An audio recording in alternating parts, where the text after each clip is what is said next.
Senja merayap perlahan di atas dusun kelapa, menyelimuti sawah-sawah yang membentang hijau dengan warna keemasan. Aroma tanah basah setelah hujan sore terasa menenangkan. Namun bagi beberapa anak-anak, aroma itu justru menjadi awal dari petualangan yang menegangkan. Hari itu mereka memutuskan untuk bermain petak umpet. Ada 5 anak laki-laki yang berkumpul di dekat pohon beringin tua, ikon desa kelapa. Mereka adalah Bayu, anak Pak Kepala Desa yang paling gesit, Arya, si pemikir yang selalu membawa buku catatan kecil, Dimas yang paling berani namun juga paling suka menggoda, Raka yang pendiam dan selalu mengikuti arus, dan Bima yang paling kecil dan sering menjadi sasaran jahil teman-temannya. "Oke, siapa yang nyembunyi duluan?" tanya Bayu bersemangat. "Aku aja," jawab Dimas, langsung berlari menuju perkebunan bambu di ujung dusun. "Gak usah curang ya," teriaknya sambil menghilang di balik rimbunnya bambu. Bayu menutup mata dan mulai menghitung.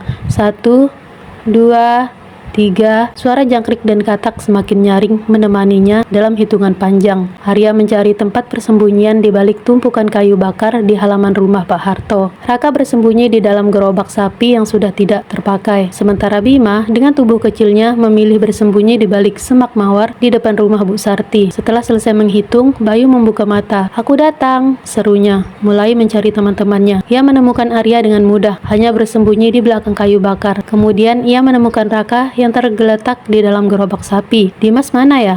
Kok susah banget dicari?" tanya Bayu, mulai merasa sedikit khawatir. "Mungkin dia lagi di kebun bambu, nyembunyi di tempat yang paling susah dijangkau," jawab Arya sambil tersenyum. Mereka bertiga menuju perkebunan bambu, memanggil-manggil nama Dimas. "Dimas, Dimas, di mana kamu?" Namun Dimas tidak menjawab. Mereka mencari di antara rimbunnya bambu, menyusuri jalan setapak kecil, memeriksa setiap sudut perkebunan. Semakin lama mereka mencari, semakin aneh perasaan yang mereka rasakan. Udah terasa semakin dingin, dan suara jangkrik seakan menghilang, digantikan oleh keheningan yang mencekam. "Dimas, kalau ini cuma bercanda nggak lucu," teriak Bayu, suaranya mulai bergetar. Mereka terus mencari hingga matahari mulai tenggelam, dan langit berubah menjadi warna ungu pekat. Gelap mulai menyelimuti dusun, dan rasa takut mulai menggerogoti hati mereka. "Dimas masih belum ditemukan. Kita harus minta tolong warga desa," kata Arya, suaranya lirih. Mereka berlari kembali ke desa, melaporkan kejadian tersebut kepada Pak Kepala Desa dan orang tua Dimas. Seketika dusun kelapa gempar. Warga desa mulai berbondong-bondong keluar rumah, membawa obor dan senter, bergabung dalam pencarian Dimas. Pak Kepala Desa, Pak Kumoro, adalah seorang yang bijaksana dan disegani di desa. Setelah mendengar laporan Bayu, Arya dan Raka, ia langsung mengumpulkan warga di balai desa. "Kita harus cari Dimas secepatnya," kata Pak Kumoro dengan nada serius. "Tapi kita juga harus berhati-hati. Beberapa hari terakhir ada bisikan tentang penampakan wewe gombel di sekitar perkebunan bambu." Wajah-wajah warga desa tampak pucat mendengar nama wewe gombel. Sosok gaib yang dipercaya menculik anak-anak di malam hari itu selalu menjadi momok menakutkan bagi masyarakat desa Kelapa. Ibu-ibu mulai berdoa, memohon perlindungan dari Tuhan Yang Maha Esa. Pencarian Dimas dilanjutkan hingga larut malam. Warga desa menyebar ke seluruh penjuru dusun, menyusuri sawah-sawah, perkebunan, dan hutan kecil di sekitar desa Kelapa. Namun, jejak Dimas seakan lenyap ditelan kegelapan. Bu Sulastri, ibu Dimas, tak henti-hentinya menangis. Ia terus memanggil-manggil nama anaknya, berharap Dimas mendengar suaranya dan segera kembali. "Dimas, anakku, di mana kamu?" isaknya pilu. Semakin lama pencarian berlangsung, semakin kuat kepercayaan warga desa bahwa Dimas telah dibawa oleh wewe gombel. Beberapa warga bahkan mengaku melihat sosok perempuan berambut panjang dengan pakaian putih di sekitar perkebunan bambu. Keesokan harinya, pencarian Dimas dilanjutkan dengan melibatkan bantuan paranormal lokal. Kijaka. Kijaka adalah seorang kiai yang dikenal memiliki kemampuan spiritual yang tinggi. Ia tiba di desa Kelapa dengan menunggang kuda putih. Wajahnya tampak serius dan penuh kewaspadaan. Setelah melakukan ritual kecil di balai desa, Kijaka memimpin warga desa menuju perkebunan bambu. Ia membawa kompas dan beberapa jimat sambil membacakan mantra-mantra kuno. "Wewe gombel memang berada di sini," kata Kijaka sambil menghentikan langkahnya di tengah perkebunan bambu. Energinya sangat kuat. Ia menyembunyikan Dimas di tempat yang tidak bisa dilihat oleh mata manusia biasa. Kijaka menutup mata, berkonsentrasi penuh. Kemudian ia menunjuk ke arah sebuah gundukan tanah yang tertutup rumput liar. Di sanalah Dimas disembunyikan. "Tapi kita tidak bisa membawanya keluar dengan cara biasa. Kita harus melakukan ritual khusus untuk membebaskannya." Ritual yang dilakukan Kijaka sangatlah rumit dan membutuhkan persiapan yang matang. Ia meminta warga desa untuk mengumpulkan bunga-bunga putih, kemenyan, dan nasi ketan. Kemudian ia membacakan mantra-mantra kuno dan menaburkan bunga-bunga putih di sekitar gundukan tanah. Selama ritual berlangsung, suasana di perkebunan bambu terasa sangat mencekam. Udara terasa semakin dingin dan angin bertiup kencang, membuat daun-daun bambu bergemerisik. Warga desa yang menyaksikan ritual itu merasa merinding dan ketakutan. Tiba-tiba Tiba-tiba Ki Jaka berhenti membaca mantra dan mengangkat tangannya ke atas. "Sekarang," serunya. Warga desa yang hadir segera menggali gundukan tanah yang ditunjuk oleh Ki Jaka. Betapa terkejutnya mereka ketika menemukan sebuah lubang kecil di bawah tanah. Di dalam lubang itu, mereka menemukan Dimas terbaring lemah dan pucat. Dimas segera ditarik keluar dari lubang dan dibawa ke balai desa untuk mendapatkan pertolongan medis. Ibunya, Bu Sulastri, langsung memeluknya erat-erat, menangis haru. "Dimas, anakku, kamu selamat," isaknya. Dimas masih sangat syok dan tidak bisa banyak bicara. Ia hanya bisa memandang ke sekelilingnya dengan tatapan kosong. Ketika ditanya apa yang terjadi, ia hanya mengatakan bahwa ia merasa seolah-olah ia berada di dalam mimpi buruk yang sangat panjang. Aku seperti tersesat di dalam hutan yang gelap," kata Dimas dengan suara gemetar. "Aku melihat seorang perempuan berambut panjang. Dia memintaku untuk ikut dengannya. Aku tidak bisa menolak." Warga desa saling berpandangan dengan wajah ketakutan. Mereka semakin yakin bahwa Dimas telah dibawa oleh Wewe Gombel. Setelah mendapatkan pertolongan medis, Dimas dibawa pulang ke rumahnya. Ia dirawat dengan intensif oleh ibunya dan warga desa. Meskipun secara fisik ia sudah pulih, namun secara psikologis ia masih sangat trauma. Beberapa hari setelah kejadian tersebut, Dusun Kelapa masih diliputi suasana ketakutan. Warga desa enggan untuk keluar rumah setelah gelap dan anak-anak tidak berani bermain di luar sendirian. Pak Kumoro memutuskan untuk mengadakan upacara keselamatan untuk mengusir Wewe Gombel dari desa Kelapa. Upacara tersebut dihadiri oleh seluruh warga desa dan dipimpin oleh Ki Jaka. Selama upacara berlangsung, Ki Jaka membacakan mantra-mantra kuno dan membakar kemenyan. Ia juga meminta warga desa untuk memperbanyak ibadah dan berdoa kepada Tuhan Yang Maha Esa. Setelah upacara selesai, suasana di Dusun Kelapa mulai berangsur-angsur membaik. Warga desa merasa lebih tenang dan percaya diri. Mereka kembali beraktivitas seperti biasa, meskipun tetap waspada terhadap keberadaan Wewe Gombel. Namun kejadian yang menimpa Dimas tetap menjadi misteri yang belum terpecahkan. Apakah Dimas benar-benar dibawa oleh Wewe Gombel atau adakah penjelasan lain yang lebih logis? Beberapa warga desa percaya bahwa Dimas hanya mengalami halusinasi akibat terlalu lelah dan ketakutan. Namun sebagian besar warga desa tetap meyakini bahwa Dimas telah dibawa ke alam gaib oleh Wewe Gombel. Beberapa waktu kemudian, Arya mencoba berbicara dengan Dimas tentang kejadian tersebut. "Dimas, apa kamu benar-benar melihat Wewe Gombel?" tanya Arya dengan hati-hati.